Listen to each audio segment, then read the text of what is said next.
Hello everybody, Dark Phoenix Ninja 92 here, and welcome to what's going to be a little idea I'm technically stealing, in air quotations, from Gopher, which is because I installed a substantial number of new mods for this playthrough, for this upcoming play session. So before the first one, I'm going to talk about what mods I've installed and why. For those of you that actually care about my mods and how I'm changing them, you can watch this video. For those of you who just don't give a shit and want the gameplay, then you can skip ahead to the next one, because they'll be going up on the same day.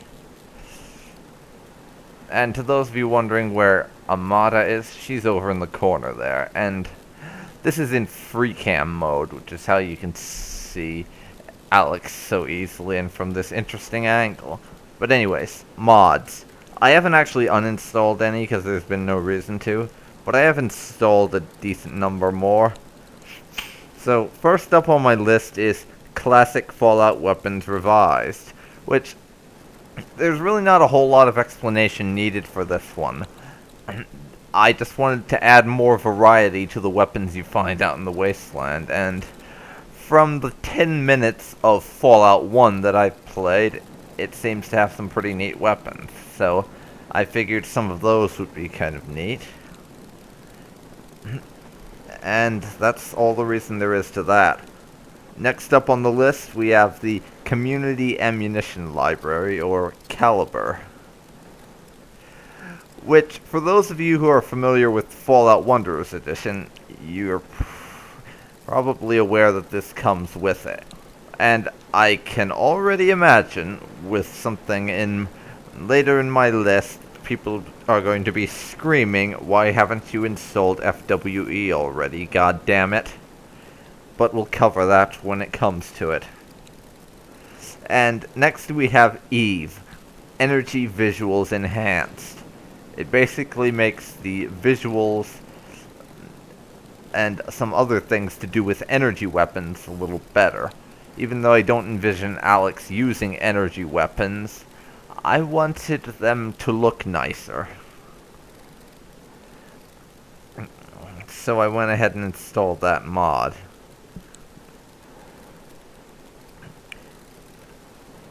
And also it goes without saying that I have all the required patches between my mods. So yes, I have those patches, in case you wanted to ask. Next is FPS Grenade and Sprint keys, which basically gives me hotkeys to throw grenades and sprint. So that you can actually toss grenades more conveniently without having to go into your inventory, equip a grenade, hit the fire button in order to throw them. And sprinting, well, to be honest, I play Skyrim plenty, and the idea that you can't sprint in Fallout is still a little bit alien to me. So I really was having to install that mod in order to get something of the sort to start working and all. And the next three mods sort of had something in common, but I'll still cover them one at a time. We have JIP Companions Command and Control, which is basically a control module thing that lets you give companions orders and stuff very specifically without having to go up and talk to them and say, "Hey, wait here," or "Please attack that person," kind of thing. It lets you give them orders from a distance, which is incredibly convenient and going to be very handy, seeing as in my Let's Play so far I have 2 companions. The next one is realistic weapon overheating, so I can't just have my finger down on the trigger endlessly, provided I had enough ammo, of course. and shooting forever with no consequences. This makes it so when the weapons heat up, you get less accurate, and you are more likely to have your guns jamming. So it adds in a few things that you have to deal with in order to still manage to fight effectively using firearms. The last one in that set is JIP Selective-Fire, sorry. Which, what this does is, more or less, on certain weapons, you won't get it on all of them, because which of these you get is dependent on what weapon you're talking about. In any case, some weapons have multiple modes of firing, so you can have them in up to 3, I think, modes. Some weapons have just 1, some have 2, and some have all 3. So the modes you can end up with guns in is single shot, burst fire, and full auto. And you basically hit a button and change from one mode to another, and you can shoot in different ways depending on your mode, and it's going to require me to be a little more strategic with my playing, I think.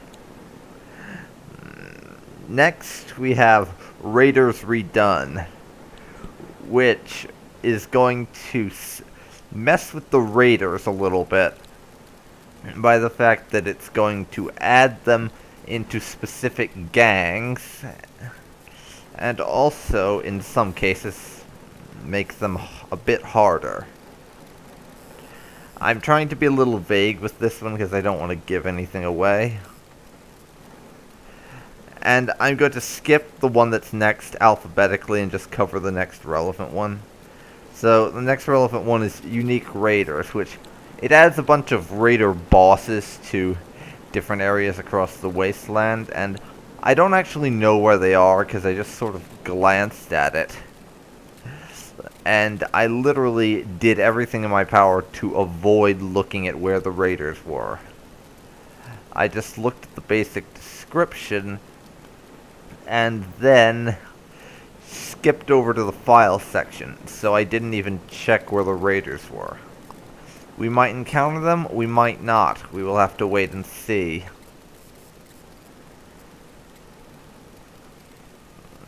Next mod on my list would be StealthBoy Needs Energy. Now, we've not actually run across the Stealth Boys yet in this game, but if they're anything like they were in Fallout New Vegas, then the Stealth Boy is going to be ridiculously overpowered. So, in order to combat that, I installed a mod that makes it so that using a Stealth Boy means that... How may I serve you, master? Shut up, Wadsworth. I'm trying to monologue about mods here. As I was saying, it basically makes it so the Stealth Boy needs an energy cell to function. And our next mod... How may I serve you, master? Wadsworth, shut up. Thank you. Our next mod is called Survival of the Fittest, Needs and Injuries Revised. Which basically, it does two main things. It makes it so you have to eat, drink, and sleep. It also adds in a... It adds in a bedroll so you can sleep if you don't have a bed available. And it also updates the way injuries work in Fallout 3 and makes them more severe. So we'll actually need to keep an eye out for medical supplies and start collecting things like braces and blood packs to be able to help ourselves out when we get severely injured. And the last mod on my list is RWD, Realistic Weapons Damages. What that basically does is it revamps the way that weapons do damage so that it's going to be a much bigger challenge to try to kill things. And these last two, realistic weapons damages and survival of the fittest, I feel like they merit some more explanation. With survival of the fittest, that's more of an immersion thing for me, because you'll notice even though I said I was going to try to roleplay in this, I've actually been, during that whole period with the fire ants, Alex literally went 24 hours without sleeping, maybe even longer. And I barely ever eat or drink. I just do it occasionally I just do it occasionally because I want him to be somewhat realistic in having to eat, but I realized that this is actually not realistic in the slightest, because we can choose when to eat, sleep, or drink. And the injuries part of it I picked up because of the fact that if you're injured in this game, it is ridiculously easy to get yourself fixed up again. Because literally, if you're injured, all you have to do is sleep and you're better again. And that's ridiculous in my opinion. It should be much harder, and you should be a lot more worried about being injured, which is what this will accomplish.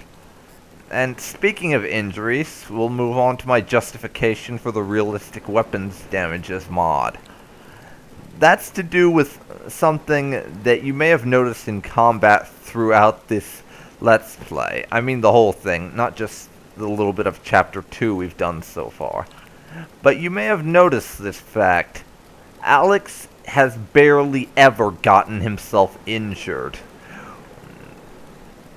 We are only level, we're only level 6, I think, and Alex has been practically untouchable by everything he's gone up against. The nearest we came to getting hurt was those fire ants, and that's only because we ran low on ammo. I don't like that. I do not think that running out of ammo or running low on ammo should be the only time we get injured, and that fixing injuries should be as easy as jamming a stim pack into ourselves. And on the subject of not getting injured, as far as I can remember, Alex has barely gotten crippled at all during this Let's Play. And we have not received a single critical hit from an enemy. That's ridiculous. We are a noob at wasteland adventuring and such. This is a fact. We are absolutely inexperienced at it. Alex has been, in the grand scheme of things probably, wandering around the wasteland for a couple of weeks at most. I hope things are going well with you today, sir. Oh, fuck off, Wadsworth. As I was saying, we have been wandering around for a couple of weeks at most, and yet Alex is somehow some kind of invincible god that cannot be defeated. I hope things are going well with you today, sir. That's ridiculous. It should be a lot more challenging for us to have to fight an enemy. In fact, as far as I can remember, the only time Alex has ever become crippled in this Let's Play so far would have to be during his trip to Minefield, where he was trying to disarm landmines while fending off an enemy sniper simultaneously, and a landmine went off near him. I'm pretty sure that's the only time he's ever become crippled. Which, considering his inexperience, that's ridiculous. Most of our fights thus far have been ridiculously easy. So I added in realistic weapons damages to basically give myself some more challenge and make it a bit more difficult to have to beat stuff. Because at the way it is right now, we would have gone into DC, picked a fight with half a dozen super mutants, and come out with all their loot with our health bar barely going below half. That makes absolutely no sense. I wonder if there are any Twinkies left. In any case, that is my mods and why I installed them. To those of you who actually care about what mods I have, thank you for watching. And to anyone who doesn't care about my mods but just wants to see me play, now that I've decided to do this, you won't have to sit through a couple minutes of me rambling about mods whenever I install some new ones. I can just put it in a separate video. Of course, this will make the playlists a bit longer, but I don't care, because this is kind of important, I think, because mods are an important part of this playthrough. In any case, thank you very much for watching, and I will see you for my actual video where I play the game, rather than just talk about mods in free cam. See you then.